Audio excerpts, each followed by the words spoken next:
Alléluia, Amen. Vous allez bien? Le Seigneur est merveilleux.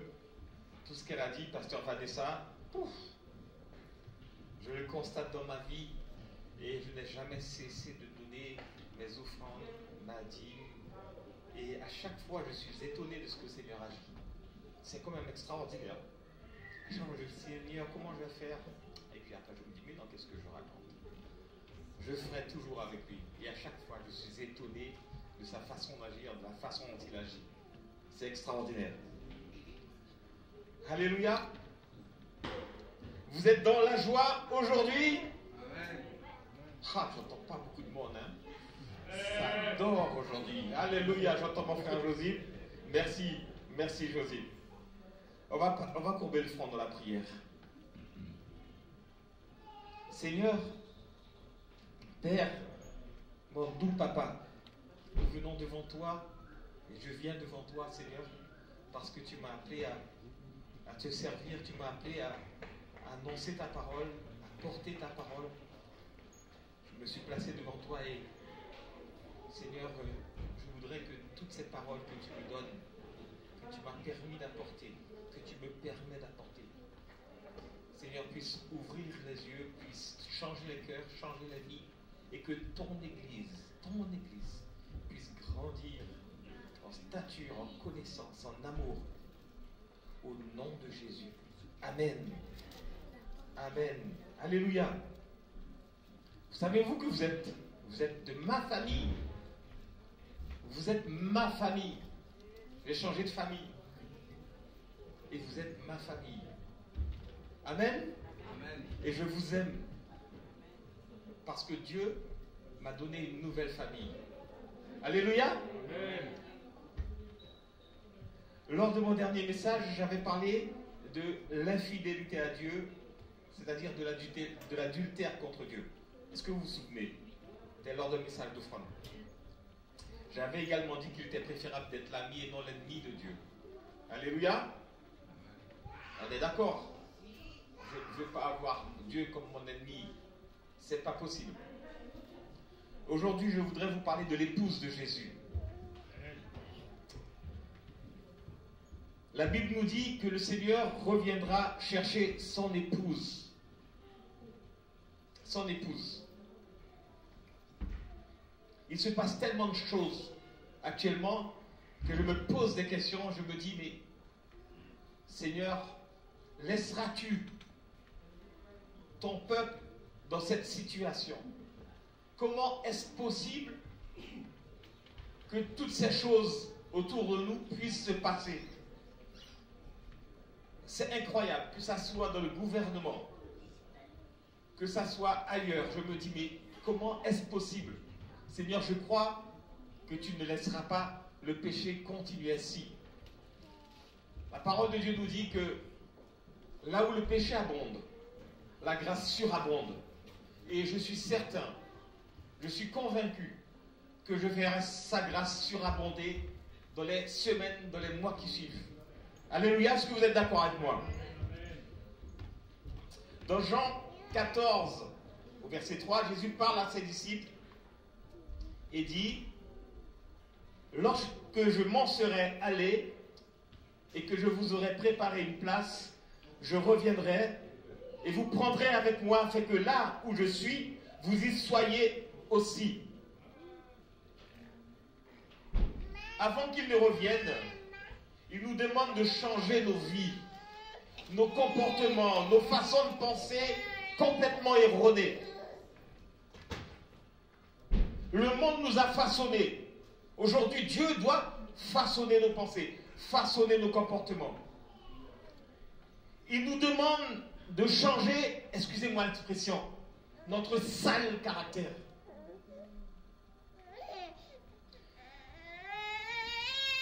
Dans Éphésiens, chapitre 5, versets 25 à 27, il est écrit là, « Marie, aimez vos femmes comme Christ a aimé l'Église et s'est livré lui-même pour elle, afin de la sanctifier par la parole, après l'avoir purifiée par le baptême d'eau, afin de faire paraître devant lui cette Église glorieuse, sans tache ni ride, ni rien de semblable, mais sainte et irrépréhensible.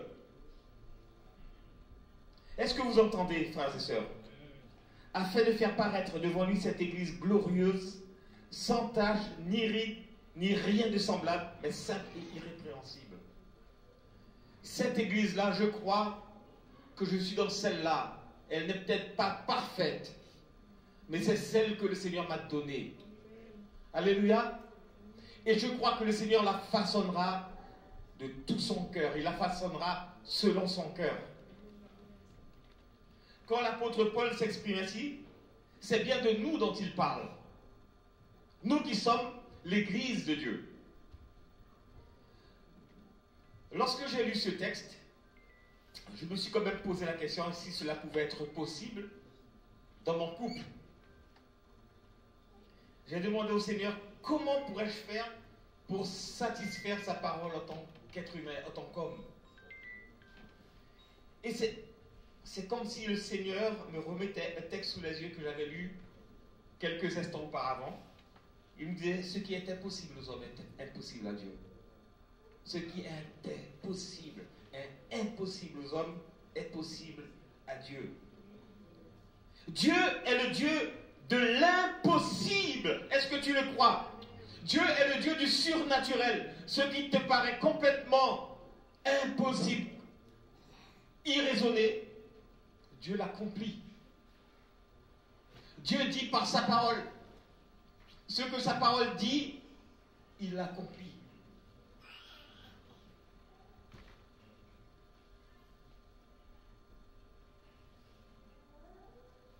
Pour que l'Église du Seigneur soit prête, lorsqu'il reviendra, il s'agit pour nous, bien sûr, cette Église-là, le CCI Paris, je peux même la nommer, nous devons nous apprêter d'abord individuellement. Tu comprends? Individuellement. Puis, pour ceux qui sont mariés, dans notre couple. Ensuite, dans nos familles. Et enfin, au sein de l'Église de Dieu. Ici même. Nous devons nous apprêter, frères et sœurs. Un jour, vous connaissez le pasteur Jean-Claude Sakala? Sakala Tati, pour ne pas couper son nom. Il a prêché il y a 2 semaines, ça, ici. Il s'est approché de moi et m'a soufflé à l'oreille pour être un véritable serviteur de Dieu. Pasteur Rico, il faut que tu passes par le feu. Je dis oui, je sais. Je sais, pasteur Jean-Claude. Je sais ce que tu me dis là. Je connais. Je sais que nous sommes tous les deux passés par le feu. Il y a des choses qu'il m'a racontées que je ne savais pas. Et nous sommes plusieurs fois même passés par le feu. Et c'est peut-être certainement pas encore terminé parce que Dieu veut nous façonner. Et pour nous façonner, nous devons passer par ce feu. Je connais le pasteur Jean-Claude depuis plus de 25 ans. Il se levait très tôt le matin. À 5 heures du matin, il était chez mes parents où il y avait une réunion de prière, une réunion de cellule, d'intercession. Et tous les matins, il était là. Je me rappelle, j'étais encore chez les parents. Je ne me rappelle plus qu'est-ce que je faisais là, où j'avais des soucis. Mais j'étais là à 5 heures du matin et il était là. C'était un jeune médecin, mais il venait régulièrement, il se levait de bonne heure pour être présent comme d'autres. Il est passé par des moments difficiles et a souvent été placé à des carrefours où son choix était important, où sa décision était importante. Et il a su faire le bon choix. Il a su choisir la direction de Dieu. Mais pour que nous puissions comprendre comment on doit se préparer l'Église, l'épouse du Seigneur, je voudrais prendre le livre de Ruth. Est-ce que vous avez déjà lu le livre de Ruth? Qui connaît le livre de Ruth ici? Ah, pas beaucoup de personnes. Il faut lire vos Bibles. C'est une tellement belle histoire. Le livre de Ruth. Ruth nous donne 5 étapes pour devenir l'épouse du Christ. La signification de Ruth, c'est amie, compagne. Et Ruth est l'image de l'Église de Dieu. Je vais vous le démontrer. En tant qu'Église, nous devons apprendre à être l'ami ou la compagne de Dieu. Amen. Comment pouvons-nous y parvenir? Le livre de Ruth l'explique clairement et nous montre comment devenir l'épouse de Christ. Rappelez-vous, ceux qui ont déjà lu l'histoire, Elimelech était parti dans le pays de Moab avec sa femme Naomi et ses deux fils, Malon et Kilion. Vous vous rappelez? À cause de la famine qui sévissait à Bethléem de Juda. En tant que protecteur de sa famille, Elimelech se devait de subvenir aux besoins de sa famille. Alléluia. En tant que chef de famille, nous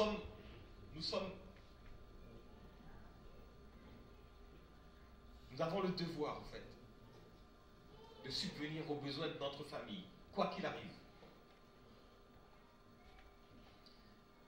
C'est dans le pays de Moab. Donc il est parti, il a quitté Bethléem de Juda. Il est allé dans le pays de Moab, où, visiblement, il pouvait se procurer de la nourriture. Et c'est dans le pays de Moab que ses deux fils ont épousé des filles moabites. Alors, ne t'étonne pas, si un jour tu vas, pour des raisons professionnelles, passer 10 ans en Chine, et que tu as des enfants qui sont obligés de te suivre, ne t'étonne pas qu'ils épousent une Chinoise. Amen. Il y a de fortes chances que tes enfants tombent amoureux ou amoureuses d'un Chinois ou d'une Chinoise. Alléluia. Malon a épousé Ruth et Kilion a épousé Orpa, deux Moabites. Malheureusement, la Bible nous dit que les deux frères sont morts dans le pays de Moab, ainsi que leur père Elimelech. Il ne restait plus que Naomi, Ruth et Orpa. Donc Naomi et ses deux belles filles. Orpa a fini par repartir chez ses parents et Ruth n'a pas voulu abandonner Naomi. Ruth est restée auprès de sa belle-maman. Par son exemple, Ruth nous a montré comment nous préparer à ce mariage extraordinaire avec Christ. Et si nous suivons ces 5 étapes que je vais vous décrire, nous ferons partie de ce mariage. Mais avant de commencer ces 5 étapes, je voudrais vous parler de l'engagement de Ruth. Lorsque Naomi a décidé de retourner dans la maison de Bethléem, elle essaya de convaincre ses deux belles-filles de rester dans le pays de Moab. Dans Ruth, chapitre 1, versets 8 à 9, il est écrit là, Naomi dit alors à ses deux belles-filles, allez, retournez chacune à la maison de sa mère, que l'Éternel use de bonté envers vous, comme vous l'avez fait envers ceux qui sont morts et envers moi. Que l'Éternel vous fasse trouver à chacune du repos dans la maison de Marie. C'est ce que Naomi souhaitait pour ces deux belles filles, puisqu'elles ont perdu leur époux, ils sont morts. À quoi bon rester avec moi? Moi, je ne pourrais pas vous donner de mari. Naomi essayait de leur faire calculer le prix de la suivre, car si elles l'avaient suivi et s'étaient ensuite détournées, cela aurait engendré peut-être toutes sortes de problèmes dans le pays des Hébreux. Et cela nous montre le fait que nous ne devons pas prendre un engagement envers Dieu à la légère. Nous devons tout d'abord en estimer le coût, en estimer le prix. Qu'est-ce que ça va nous coûter? Qu'est-ce que ça va me coûter de suivre le Seigneur? Qu'est-ce que ça va te coûter?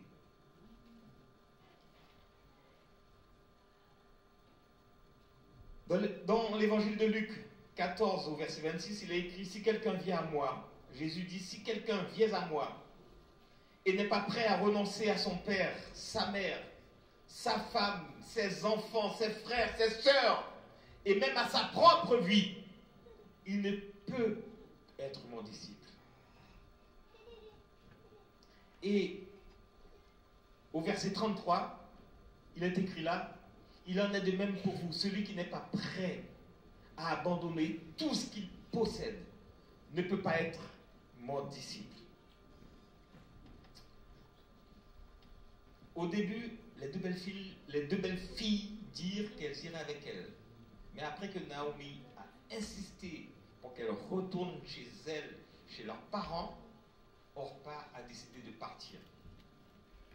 Ça, vous le verrez dans Ruth, chapitre 1, verset 10 à 14. Et au verset 14, il est écrit, mais Ruth, elle n'est pas repartie. La Bible nous dit qu'elle s'attacha à elle. Elle s'attacha à sa belle-mère. Mais qu'est-ce qui l'a poussé? Qu'est-ce qui a poussé Ruth à s'attacher à sa belle-mère? Qu'est-ce qu'elle avait à y gagner? S'attacher est un mot fort. Il signifie être collé ensemble, adhérer fermement, complètement. Ça veut dire suivre à fond, quoi qu'il arrive. Et la Bible nous dit que Ruth exprima son engagement total. Dans Ruth, au 1, verset 16 à 17, il est écrit là, mais Ruth lui répondit, n'insiste pas pour que je te quitte et que je me détourne de ta route.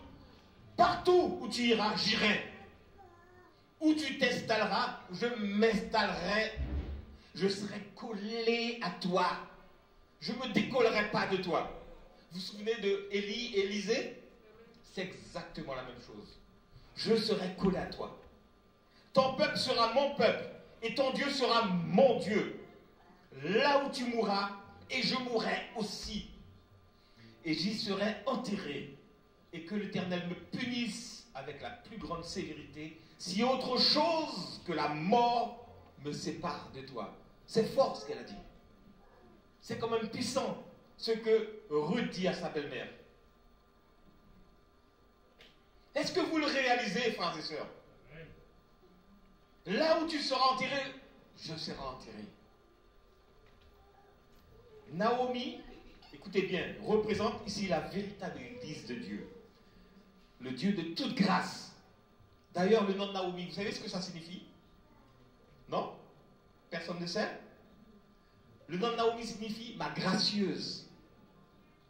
Ma gracieuse. Ruth était en train de dire, je vais m'attacher à toi au point d'être enterré là où tu es enterré. Pas même la mort ne me séparera de toi. Rien. C'était une dame forte. C'était une dame inébranlable. Alors je voudrais vous parler de ces 5 étapes. La première étape, qui nous prépare en tant qu'épouse de Christ. Étape 1, Ruth avait la vision de l'éternité. Ruth avait la vision de l'éternité. Son mari, son défunt mari, a certainement dû lui parler de son Dieu. Parce qu'il faut savoir que avant d'être mariée à Mahlon, Ruth avait un autre Dieu, le Dieu Kémosh, si vous vous souvenez.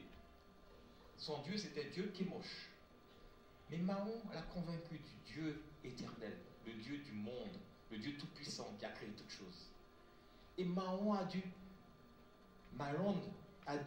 lui parler de l'amour de Dieu. Elle était touchée dans son cœur. Elle a appris à connaître ce Dieu-là, l'éternel Dieu. Dans le passage de Luc 14, 26, sur le calcul du prix à payer, pour suivre le Christ, il nous prévient que nous pourrions avoir à renoncer à notre mère, notre père, notre soeur, notre frère, et même à notre propre vie. Généralement, il ne nous fait pas renoncer à tout cela. Mais c'est l'attitude que Dieu dit que nous devons avoir, si cela devait arriver. C'est l'attitude que nous devons avoir, si nous voulons épouser le Christ. Amen. Dieu ne va pas te dire, écoute, abandonne tes parents. Non. Mais si il te demande, c'est l'attitude que tu dois avoir. Lui doit passer en premier. Alléluia.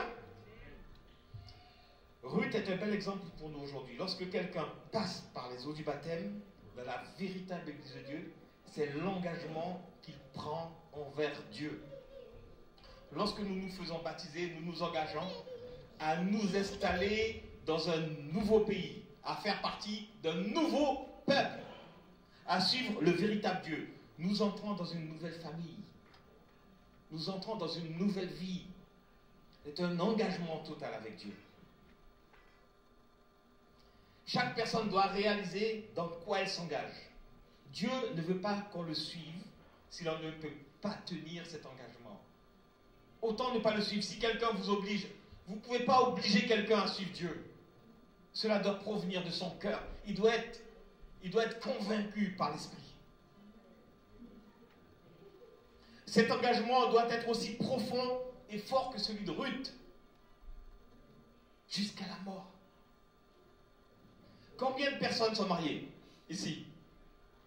1, 2, 3, 4. Écoutez-moi bien. Je peux lever la main aussi. Est-ce que c'est ce genre d'engagement que nous avons envers le mariage? Si c'est non, eh bien, cela devrait l'être. D'ailleurs, lorsque tu te maries, il a dit jusqu'à ce que la mort nous sépare. Tu prends un engagement jusqu'à ce que la mort vous sépare. Lorsque vous vous mariez physiquement, vous devriez avoir un véritable engagement envers ce mariage. Un engagement semblable à celui que vous faites avec le Seigneur. Si tu fais un engagement, si tu t'engages de manière légère avec le Seigneur, ton engagement physique dans le mariage sera léger également. La différence de ces deux engagements, c'est que le mariage spirituel avec Christ est bien plus important. Ruth insista beaucoup sur ce point. Je sais que c'est le peuple de Dieu et je ne te quitterai pas avant d'être morte. Est-ce que nous avons ce genre d'engagement, frères et sœurs? Avez-vous un dévouement si absolu envers Dieu que vous diriez « Je ne quitterai pas cette église. Je ne quitterai pas cette église du CCI Paris de Dieu. Et le peuple de Dieu, à moins que je meure. » Est-ce que vous avez ça dans votre cœur? Est-ce que vous tenez dans cet engagement, vous tenez autant à l'église que Dieu vous a placée, dans l'église que Dieu vous a placée? Jusqu'à ce que nous mourions. Tout comme Ruth, nous disons de manière spirituelle, nos os seront avec cette église pour toujours. Amen. Qu'est-ce qui peut dire Amen? Alléluia. C'est ce que Ruth disait. Pas même la mort ne me séparera de toi. La véritable église de Dieu. Pas même la mort. En d'autres termes, même si quelqu'un prenait une épée et s'apprêtait à me couper la tête, je n'abandonnerai toujours pas.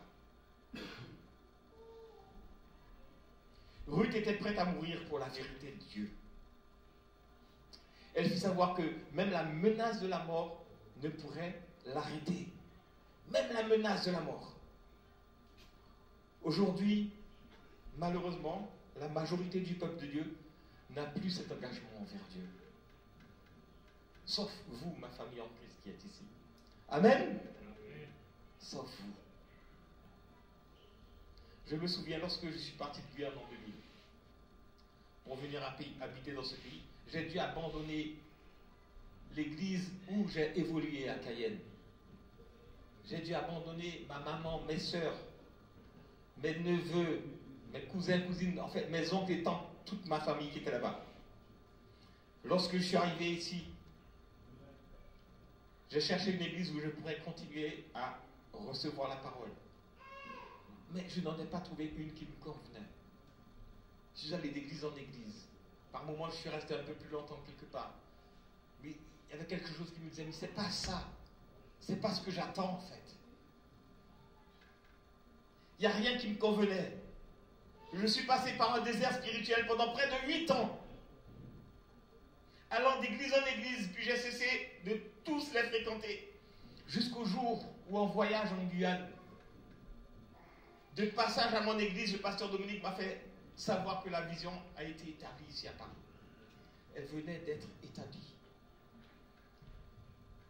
L'église a commencé dans un local à Paris, rue de la Condamine. Qui s'en souvient? Qui était là? Rue de la Condamine. Personne? Martial, oui. Rue de la Condamine à Paris. Et je me rappelle comment j'avais été saisi par le Seigneur, comme le premier jour de ma conversion.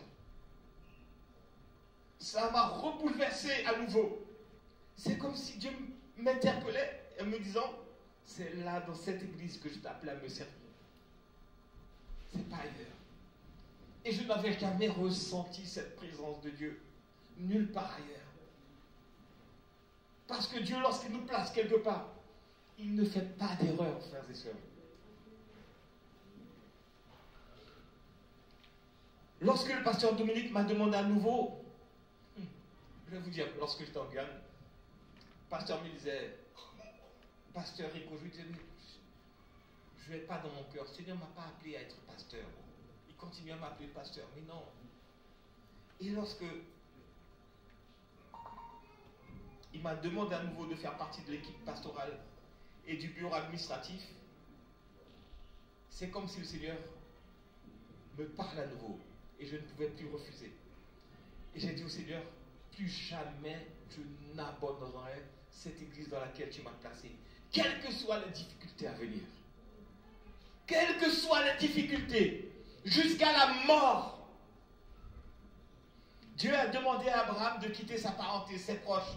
Enfin, Dieu lui demanda de quitter la maison de son père. C'est la chose la plus difficile de toutes, de quitter sa famille immédiate, sa famille proche. L'engagement que le Seigneur nous demande de prendre est total. Abraham est parti. Je pense que ça a dû lui faire mal de quitter toute sa famille. Écoutez-moi, pour vous faire comprendre combien une famille est importante, encore plus la famille en Christ. Durant les conventions G12 France, pas cette dernière, mais les précédentes, j'étais chargé de recueillir les enveloppes d'offrandes pour les compter. Après, avec mon épouse Christelle, nous comptions les offrandes. Et sur les enveloppes était inscrit l'objet de l'offrande et le sujet de prière que chacun apportait à Dieu à travers cette offrande. J'ai tellement été surpris de lire que la plupart des sujets de prière étaient liés à la famille. La famille. Les gens ne demandaient pas, Seigneur, j'ai besoin d'argent, ou bien j'ai besoin d'une maison. La famille. Ça m'a touché. J'étais touché par les prières profondes à l'égard des familles. Je priais pour demander à Dieu l'exaucement de chacune de ses requêtes. Les gens priaient pour leur fils, pour leur époux, pour leur femme, pour leur maman. Et demandaient à Dieu grâce. Grâce pour leur famille. Et comme Ruth l'a dit, l'engagement implique tout aussi bien la mort. Ces gens de l'époque avaient un lien très fort avec la maison de leur père, de leur ancêtre.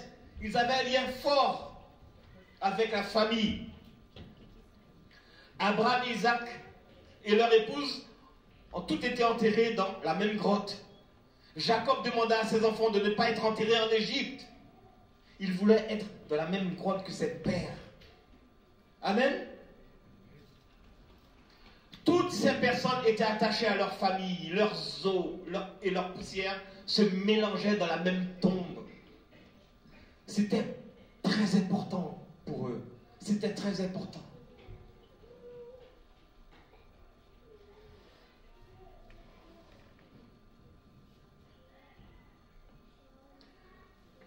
Je ne sais pas, mais Dieu me parle de quelqu'un qui est ici, qui a eu des soucis avec sa famille. Tu as été blessé par ta famille. Je ne sais pas quel membre de ta famille. Tu as été blessé. Et tu leur en veux.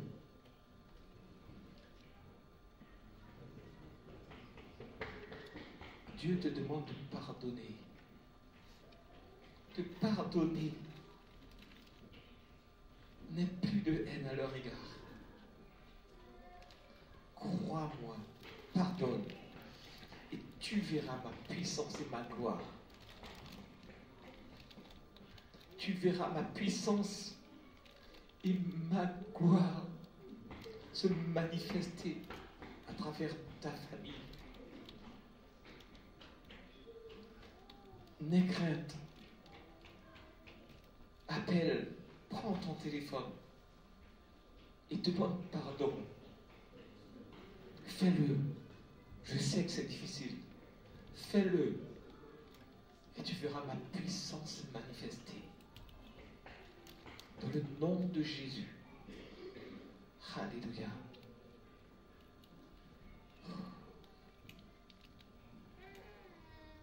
Ruth annonça à Naomi, je ne vais pas simplement adorer ton Dieu parce que je pourrais, en paraphrase, frères et sœurs, c'est pas marqué. Je ne vais pas simplement adorer ton Dieu parce que je pourrais m'en détourner comme on parle. Mais je te le dis, je veux que mes os soient enterrés là où sont les tiens. Je suis totalement avec toi et même la mort ne nous séparera pas. Même la mort. C'est le genre d'engagement que Dieu attend de chacun d'entre nous, frères et sœurs. Si nous voulons épouser le Christ, est-ce tellement si difficile de mourir pour lui? Les apôtres, chacun d'eux sont morts. Ils sont morts pour Christ. Et c'est une grâce.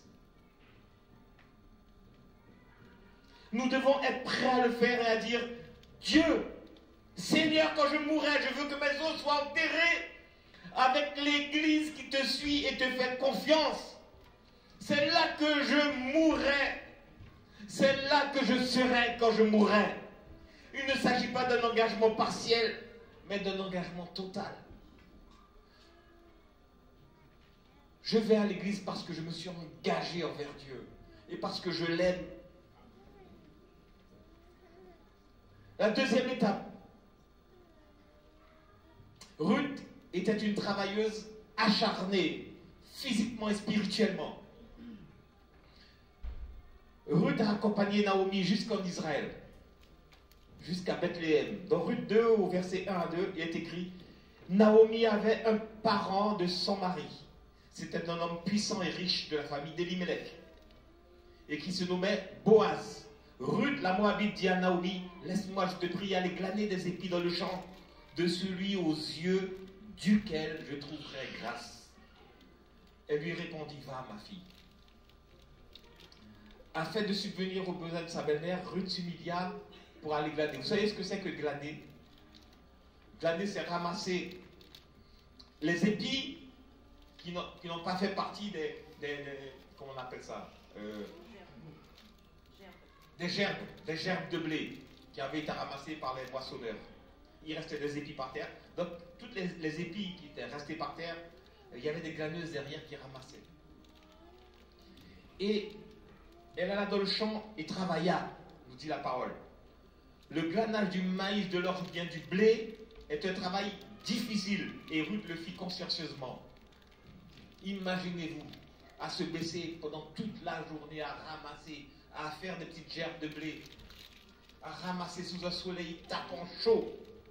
Et elle le fit toute la journée. L'exemple de Ruth est vraiment extraordinaire à voir. Elle eut la foi d'aller glaner et de faire tout ce qui devait être fait. Et simplement faire confiance à Dieu pour que Dieu puisse prendre soin de toutes les deux. Elle et sa belle-mère. Elle travailla et travailla dur. Puis elle attendit que Dieu la bénisse, comme il l'avait dit.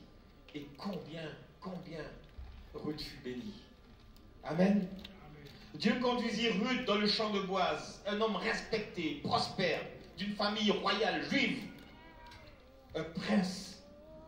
Boaz remarqua cette jeune femme qui travaillait assidûment. Quand quelqu'un travaille assidûment, on le voit.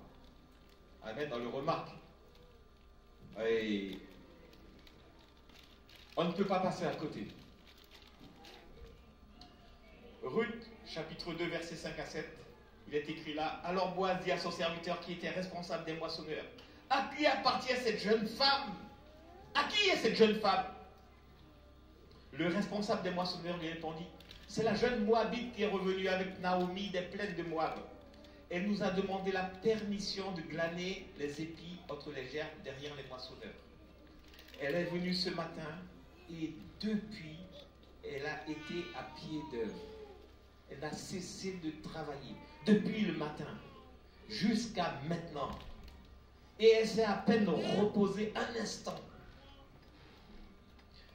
Ruth est vraiment un exemple phénoménal, frères et sœurs. Il s'agit ici d'un tournant décisif pour Ruth, car elle commence à interréagir avec Boaz. Elle s'est fait remarquer à cause de son travail acharné. Lorsque tu travailles, là où tu travailles, à ton emploi, lorsque tu travailles assidûment, est-ce que tu te fais remarquer?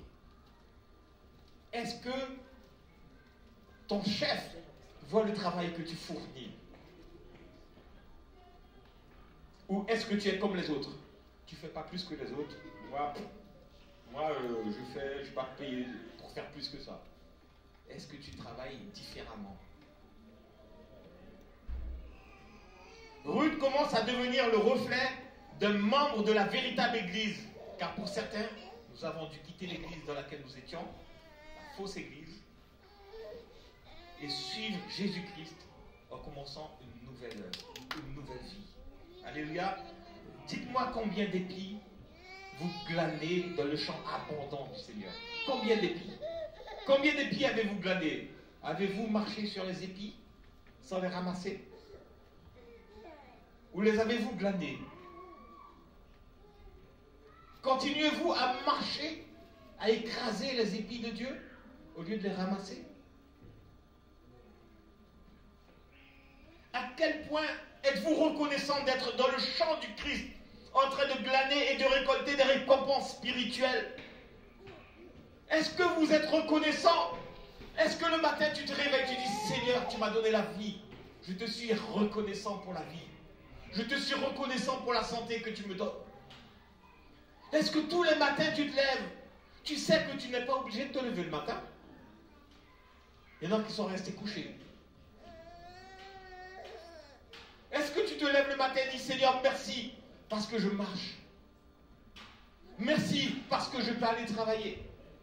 Merci parce que je peux encore m'exprimer. Parce que je vois tes merveilles. Est-ce que tu le dis au Seigneur? Ou est-ce que tu continues à marcher sans conscience sur les épis de Dieu toute la journée?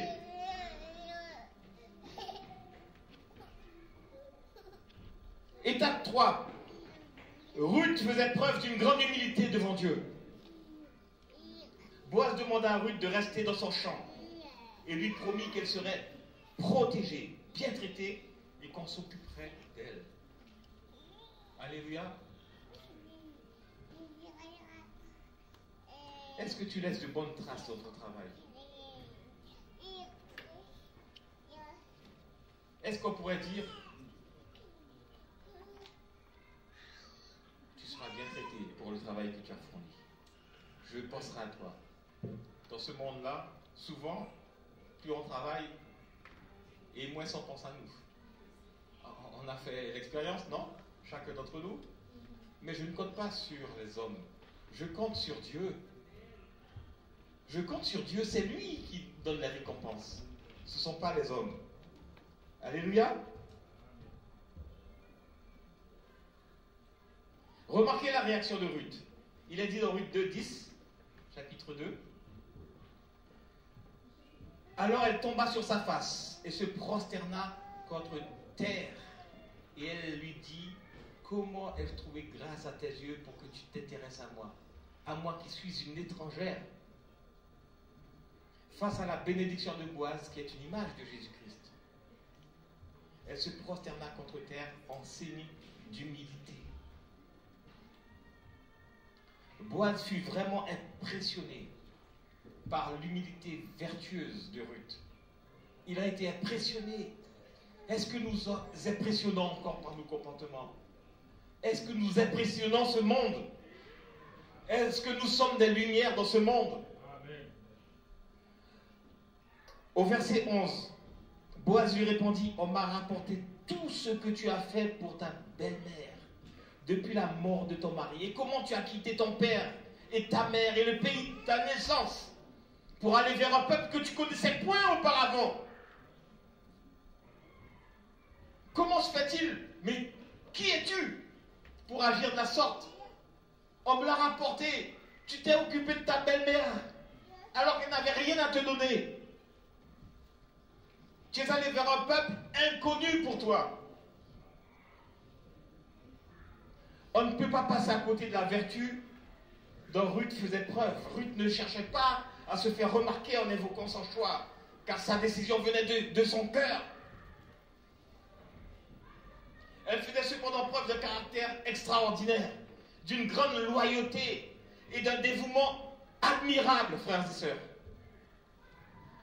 Elle consacrait sa vie à prendre soin de sa belle-mère. Elle avait quitté son père, sa mère, son pays natal pour cela. Pour prendre soin de sa belle-mère. C'est extraordinaire. Les gens savaient exactement ce qu'elle faisait. Ils étaient très impressionnés. Ils savaient qu'elle obéissait à Dieu. Ce Dieu qu'elle avait appris à connaître. Et ils parlèrent d'elle à Boaz dans les moindres détails. Ils la connaissaient parfaitement. Ils avaient appris à l'observer.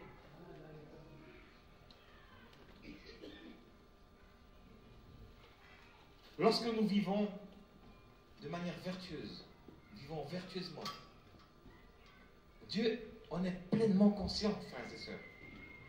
Et beaucoup d'autres personnes le sont aussi. Si quelqu'un fait du bon travail, sert l'Église et l'œuvre, avance et agit, il ne peut pas le cacher. Les bonnes œuvres sont là où les gens peuvent les voir. Alléluia. Et Dieu voit ce que les gens ne voient pas non plus. Amen. Non pas que vous essayez de faire en sorte que les gens voient vos œuvres, mais ils vont les voir dans de nombreux cas. Et c'est ce qui se passe avec Ruth. Elle est notre exemple, frères et sœurs. En tout cas, ceci dit, je voudrais remercier tous ceux qui, dimanche après dimanche, se dévouent à mettre en place tout l'équipement audiovisuel afin que nous puissions adorer notre Dieu. Je veux remercier en particulier Josip, Hérode, Marc qui n'est pas là, Joanne, Eric, les musiciens Gaëtan, Frédéric, Yukio qui n'est pas là, le groupe de louanges tout entier, Vanessa, Nicolas, Isabelle, Christella, Jessie,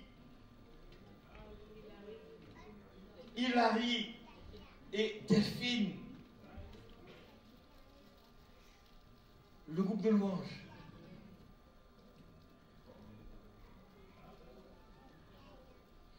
Vous pensez peut-être qu'ils arrivent le dimanche et se mettent à jouer et à chanter tout simplement. Waouh, on improvise. C'est pas vrai. Frères et sœurs, c'est pas vrai. Il y a un énorme travail de préparation. Un sacrifice de leur temps consacré aux répétitions dans des studios. Il y a un travail, il y a une consécration. Il y a un sacrifice qui est réalisé. Merci également à Alexandra, Johanna, Jessica pour la traduction. Elles le font de manière spontanée. Lorsque l'une n'est pas là, l'autre continue. C'est extraordinaire. Merci à tous ceux qui sont derrière les ordinateurs et les mixages. Je pense à Christian, mon fils, à Félicia, ainsi que toutes les autres. Je pense à Christine et toutes les autres qui sont derrière, qui continuent. Merci au pasteur Patrice pour tout le temps qu'il consacre, pour les enregistrements vidéo et pour toute autre chose. Il est par Mons et par Vaux.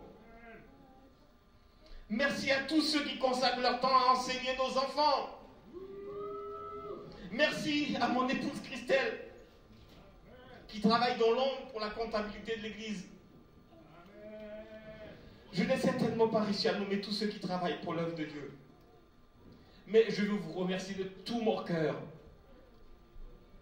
Je suis touché par le travail que vous effectuez.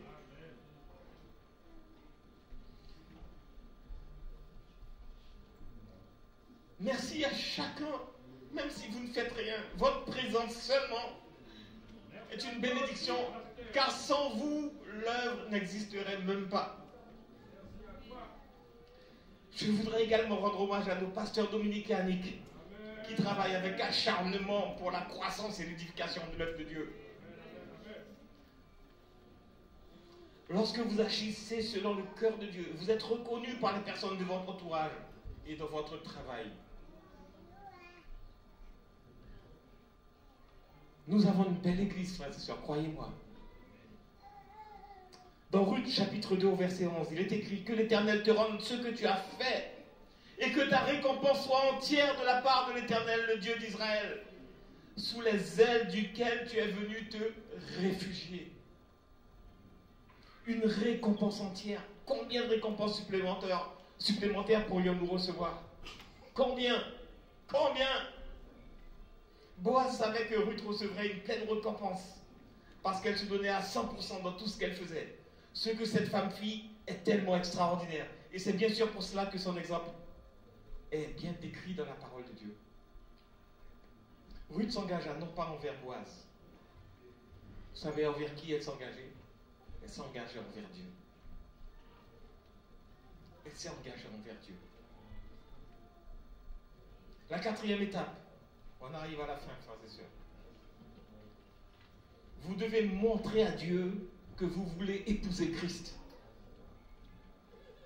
Vous devez montrer à Dieu que vous voulez épouser Christ. Amen. Chapitre 3 au verset 7 à 9. Il est écrit: Boaz mangea et but, et son cœur était joyeux. Il alla se coucher à l'extrémité d'un tas de gerbes.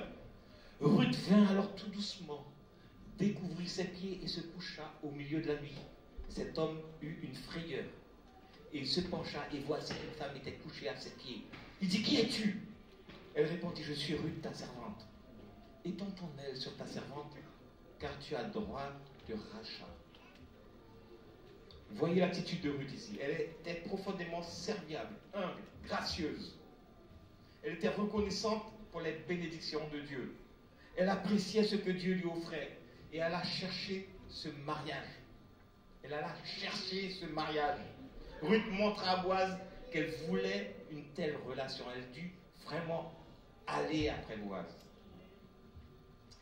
Elle dut aller vers lui et à se mettre à ses pieds. Tu veux vraiment te marier avec Christ? Tu veux vraiment te marier avec Christ? Amen.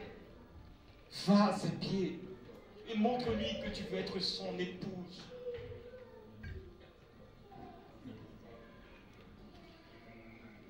Est-ce que vous voyez les parallèles spirituels? Ruth représente le corps collectif entier de l'épouse de Christ.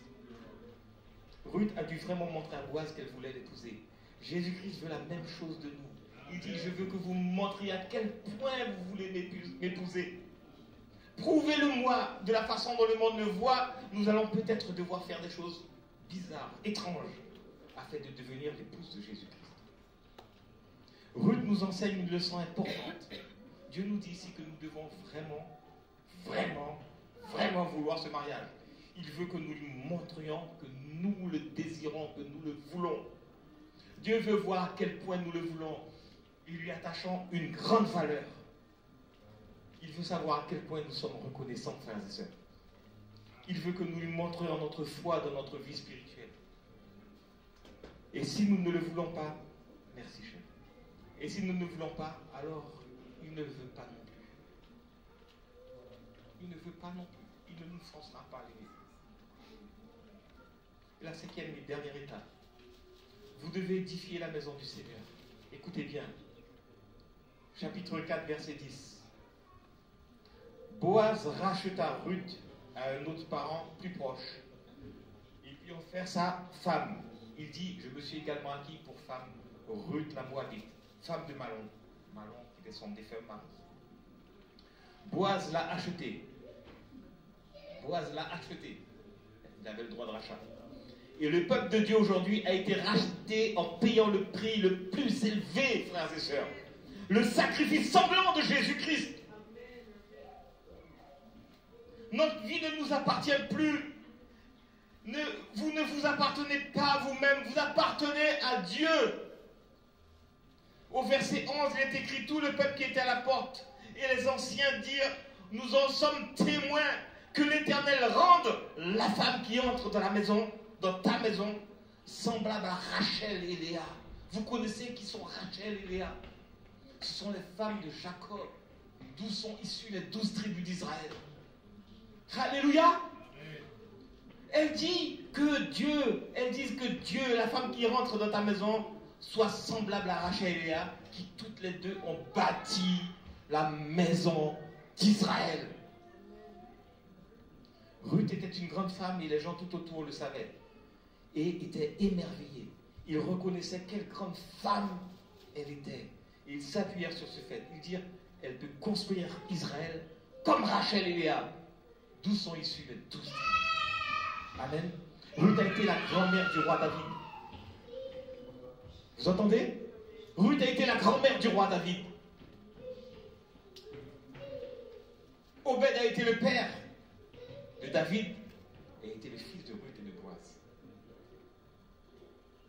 Ruth est la lignée de Jésus. Alléluia. Il y a quelque chose que Dieu veut nous apprendre ici quant à l'édification. Nous sommes des bâtisseurs de l'Église de Dieu. Dieu nous a appelés à être des multiplicateurs dans ce monde. Nous allons engendrer, gagner, afin d'être la fidèle épouse que Christ reviendra chercher. Sans tache, ni ride, ni rien de semblable, frères et sœurs. Est-ce que quelqu'un peut dire Amen? Alléluia. Et là où Dieu nous a placés, c'est là que nous mourrons. Amen. Alléluia. Amen. On va courber le front dans la prière.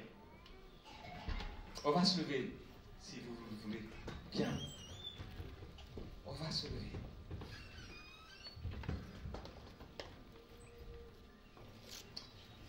Et on va vraiment courber le front et crier à Dieu. Père, nous désirons de tout notre cœur être cette église que tu reviendras chercher pour nous établir à tout jamais auprès de toi. Ruth est l'image de ton épouse, qui est l'église vivante. Et nous désirons, comme Ruth, continuer à être des bâtisseurs, puisque tu nous as choisis pour nous multiplier. Je sais que tu ne fais pas d'erreur lorsque tu nous places quelque part, et nous en sommes pleinement conscients, Seigneur. Ta parole dit que nul ne peut venir à toi si ce n'est toi qui dis conduis. Tu nous as conduits dans ce lieu, tu nous as conduits dans cette église, Seigneur. Alors donne-nous d'avoir les fruits qui caractérisent Ruth, dans sa détermination, dans son humilité, dans sa bravoure, dans son dévouement et sa fidélité.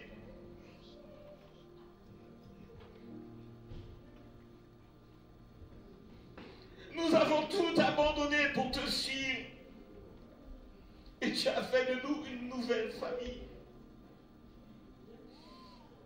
Reconnais les dispositions de notre cœur, Seigneur. Reconnais le dévouement de tes enfants. Reconnais l'amour de tes enfants à l'égard de ceux qui sont faibles. Reconnais la fidélité de tes enfants, Seigneur. Et pardonne, s'il te plaît, à ceux qui sont moins affermis. Ramène tes enfants dans la bergerie. Ceux qui se sont égarés.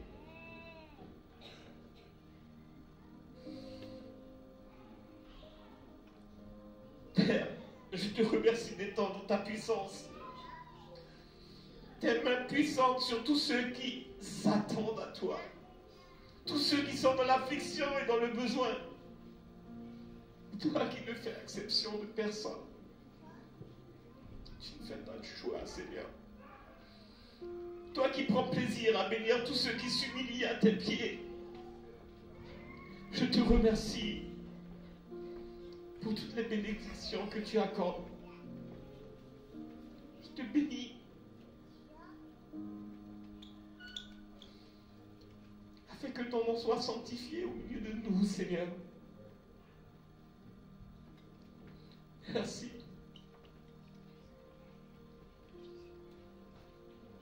Aide-nous à être cette église unie.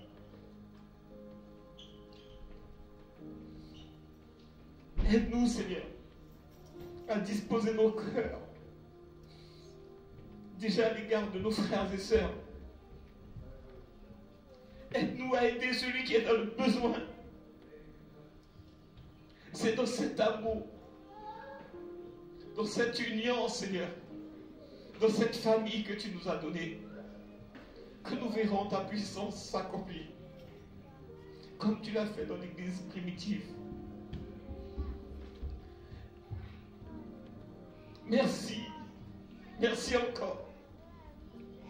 Ouvre nos cœurs à ta présence et à ton amour. N'oublie aucun d'entre nous, Seigneur. Ne laisse personne de côté. Mais souviens-toi de chacun d'entre nous, Seigneur. Nous te bénissons et nous t'aimons. Dans le nom de Jésus.